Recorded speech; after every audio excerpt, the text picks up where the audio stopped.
주의 영광을 보내 우리 가운데 계신 주님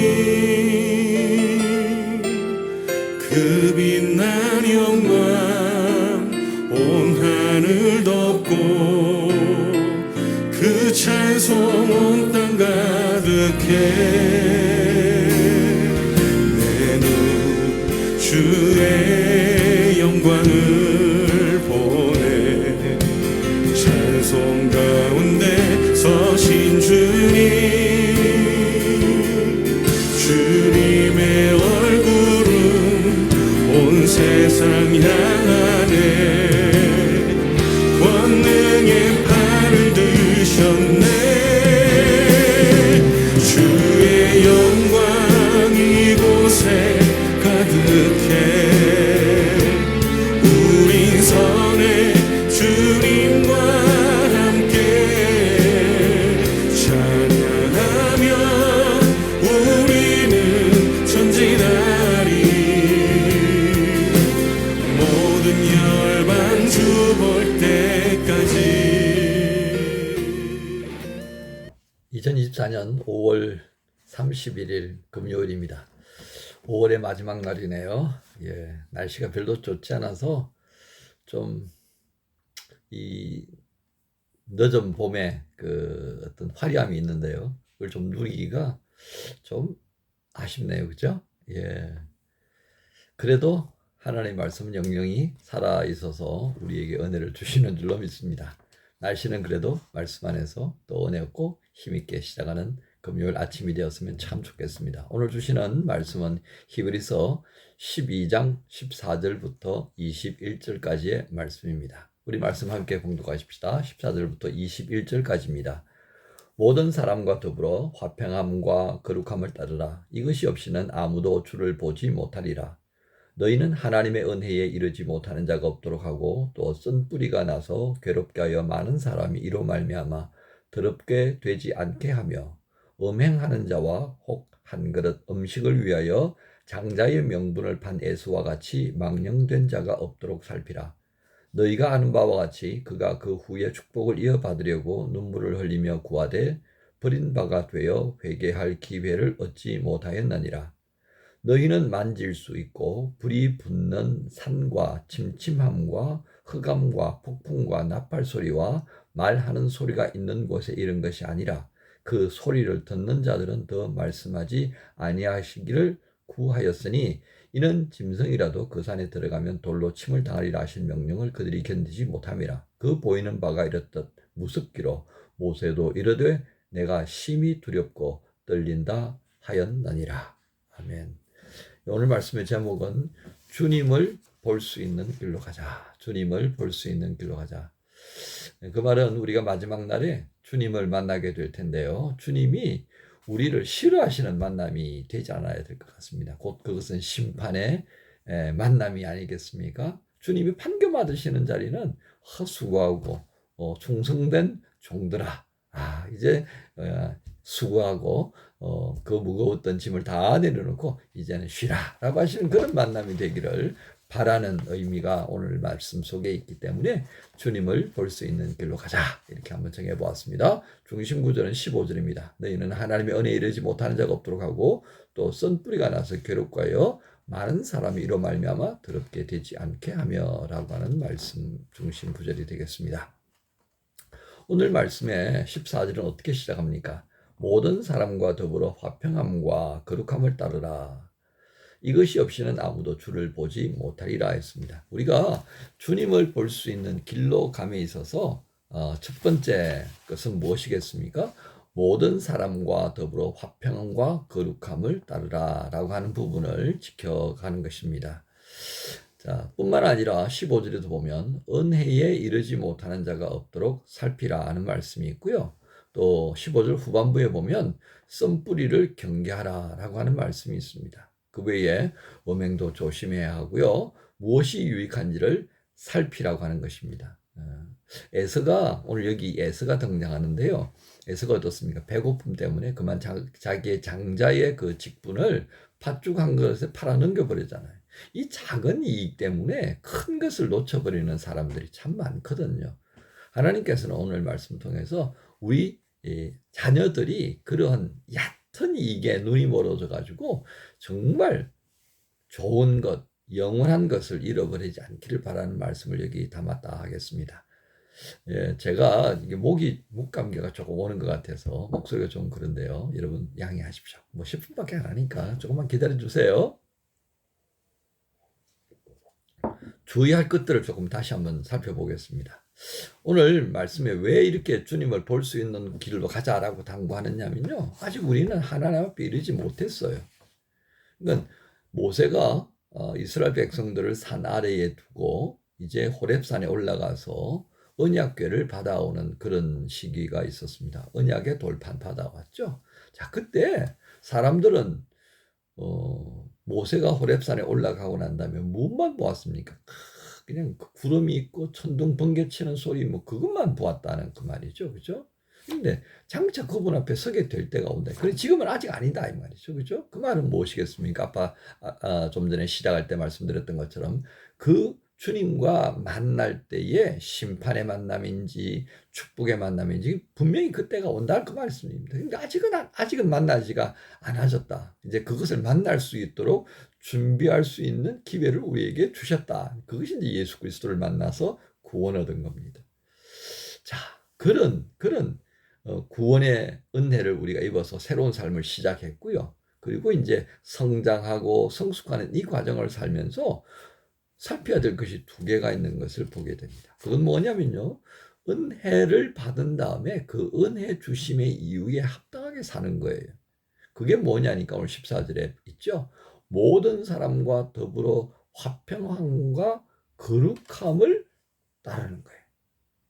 이 화평이라는 말은 뭐예요? 샬롬을 심는 겁니다. 예수님께서 제자들과 계시는 동안에 샬롬의 은혜를 베푸시잖아요. 그죠? 네. 부활하신 다음에 제자들을 찾아오셔서 샬롬의 은혜를 베풉니다. 너희에게 평화가 있을지어다. 또 더불어서 샬롬뿐만 아니라 거룩함입니다. 여러분 이게 정말 중요하죠. 화평하기 위해서 모든 걸 다 내버려야 되느냐? 나인이다는 거 아니다 이거죠. 화평을 위하여서 정말 버려서는 안 될 것이 아니다. 거룩합니다. 구별되지 않는 화평 그거는요 타협인 겁니다. 나의 요 얼굴 낯짝 요거 하나 살리려고 타협하는 거예요. 이 야합이 되는 거죠. 그걸 하지 말라는 얘기입니다. 거룩함이 전제되지 않은 화평함은요 적과의 동침이 되는 겁니다. 하나님께서는 화평을 말씀하시면서 동시에 거룩을 말씀하신 그 배경을 우리가 잘 이해해야 합니다. 속도 다 빼놓고요. 그것 아니라는 겁니다. 속은요 주님께서 빼놓으셨잖아요. 우리를 구원하려고 우리를 살리시기 위해서 우리를 바라보실 때 인내하시면서 우리 속을 우리에 있는 이 더러운 것들을 다 감당하시기 위해서 속을 내놓아 버리셨어요. 그래서 우리를 그 안에다가 넣어주신 거죠. 이런 모습인 겁니다. 그러니까 우리를 거룩하기 위해서 예수께서 행하셨던 것처럼 이 세상에 화평을 심고 거룩함을 회복하기 위한 이 전제 조건들을 우리가 배제시킨 상태에서 화평을 도모한다? 그거는 아무런 것도 아니다. 그게 야합인 겁니다. 자, 그것과 함께 또 생각이 될 것은 은혜를 주셨을 때 이 은혜 주신 것을 우리가 깜빡 잊어버리면요.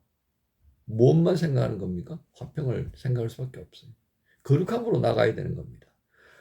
우리가 은혜를 받는다고 하는 것은요. 하나님이 어떤 분인가를 아는 것과 똑같다 하겠습니다. 그런 하나님을 아는 은혜의 자리에서 보다 보면요. 화평과 거룩은 같이 갈 수밖에 없는 거예요. 그건 주님께서 가신 길입니다. 주님께서 우리에게 보여주신 바로 그 길인 것이죠. 우리가 이것을 놓쳐버려서는 안 되겠습니다. 곧 우리 삶의 방향성과 목적 이것이 중요하게 헤아려져야 한다라고 하는 것이 되겠습니다. 이제 두 번째입니다. 그것은 무엇인가 하면 내가 해야 될 부분, 썬뿌리를 경계하는 겁니다. 썬뿌리. 이게 썬뿌리가요. 내 안에 있는 온갖 잡동사니가 다 튀어져 나오는 것입니다. 이 온갖 잡동사니 쓰레기장에 가야 될 거란 얘기예요. 얼마 전에 뉴스를 보니까 북한이 북조선인민공화국이라고 해라고 하는데요. 이 북한 동포들이 이 김정은의 지도하에 이제 남한에다가 오물 테러를 하더라고요. 풍선에다가 막 온갖 쓰레기 잡동사니 다 넣어가지고 그냥 휙 날려보내니까 이게요 멀리도 갑디다.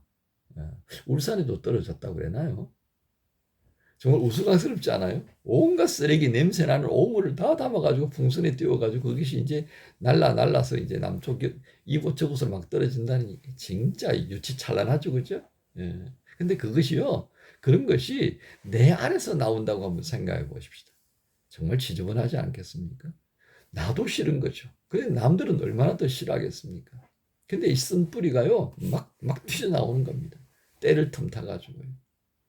그래서 우리가 이런 쓴뿌리가 나오지 않도록 하기 위해서요, 은혜에 이르지 못하는 자가 없는지 살펴야 합니다. 나의 쓴뿌리로 인하여서 우리 그룹이 가지고 있는 이 모습이요, 때로 좋은 것으로 이렇게 표출될 때도 있지만 이 쓴뿌리들이 모아서 가지고 고목과 같은 것들이 만들어질 때도 있다니까요. 터줏대감들의 모임, 얼마나 쓴뿌리인 줄 아십니까? 터줏대감이 어디 있어요? 교회가 오래되면 그런 터줏대감 행세하는 사람들이 있단 말이죠. 그거 진짜 고역한 거 확 그냥 도끼로 찍어서 버려버려야 되는 겁니다. 이런 쓴뿌리가 뻗어나가서요, 고목과 같은 그런 나무 만드는 것을 주님이 원하지 않습니다. 그래서 오래되었으면 뭘 해야 된다고요? 은혜에 이르지 못하는 이가 없는지 쭉 살피는 것. 그게 우리가 하나님을 볼 수 있는 길로 가는 모습이더라 하는 것입니다. 여러분 분명하죠? 쓴뿌리는 나도 죽이고 너도 죽인다고요. 이게요, 교만의 뿌리입니다. 오만함의 극치고요. 이것이 터져나오면 결국 불신앙이나 똑같은 것입니다. 우리가 이것 제어해야 합니다. 무엇으로요? 성령의 도우심으로. 이게 얼마나 무서운지 주님께서 우리에게 경계하신 겁니다. 이것들이 날뛰기 시작하면요, 주님을 볼 수 없는 길로 인도해 버리니까요. 이러한 부분들을 우리가 고려하면서요, 오늘 우리의 신앙의 여정을 살펴야 합니다. 야, 나는 열심히 산다고 살았는데, 또 교회를 섬긴다고 열심히 섬겼는데, 이게요, 은혜 가운데서 행하지 않고 내 고집으로 나의 의로움을 드러나기 위해서, 나의 이름을 높이기 위해서 하는 경우들이 왕왕 있더라고요. 그거요, 결코 주님을 볼 수 없는 길로 가는 것입니다. 그래서 목사도 조심해야 되는 거죠. 오죽했으면 천국에 제일 못 가는 부류가 목사라고 했겠습니까? 왜 그렇습니까? 오늘 여기에 다 해당되지 않겠습니까? 더불어서 화평과 거룩함을 유지해야 되는데 교인하고 다투기 싫으니까, 옳은 소리 하면 마음 상하고 또 뭐 이렇게 불미스러운 일이 생기니까 그거 피하고 이렇게 피하고 저렇게 피하고, 이런 부분 저런 부분들을 끌어줘서 우리가 주님을 볼 수 없는 상황으로 가게 되는 것 참 조심해야겠습니다. 그래서 더불어 화평과 거룩함을 따르고 은혜에 이르지 못하는 이가 없는지 살피고 나의 쓴뿌리를 경계하고 또 음행을 조심해야 합니다. 우리 본능이 가지고 있는 이 유혹이 얼마나 강한지요. 그리고 진짜 무엇이 유익한지, 나의 영혼에 내가 하나님의 자녀로서 내게 정말 무엇이 유익한지를 깊이 또 헤아리고 또 헤아려서 망령된 일을 행하지 아니하도록 하는 이들에게 주님을 만날 때에 심판과 진노의 만남이 아니라 착하고 충성된 종으로서 쉼을 주시고 복을 주시는 그런 참 기쁘고 감사의 제목이 넘치는 그런 만남이 되어질 줄로 압니다. 사랑하는 지체 여러분, 이제 한 주간을 마무리하는 금요일입니다. 주님을 볼 수 있는 길로 갔는지 또 한번 헤아려보면서 새롭게 다짐하고 그리고 그 마음으로 주일을 준비하는 금요일이 되었으면 참 좋겠습니다. 여러분 모두를 우리 주님 예수님의 이름으로 축복합니다. 주님 감사합니다. 오늘 말씀을 통해 주님을 만날 때에 심판이 아니라 기쁨과 감사와 위로와 그리고 복의 만남이 되어지는 그 길을 갈 수 있도록 주님 주신 말씀을 오늘도 마음에 새기고 그리고 되새김질하는 복된 금요일 되게 해 주옵소서. 감사합니다. 예수님 이름으로 기도합니다.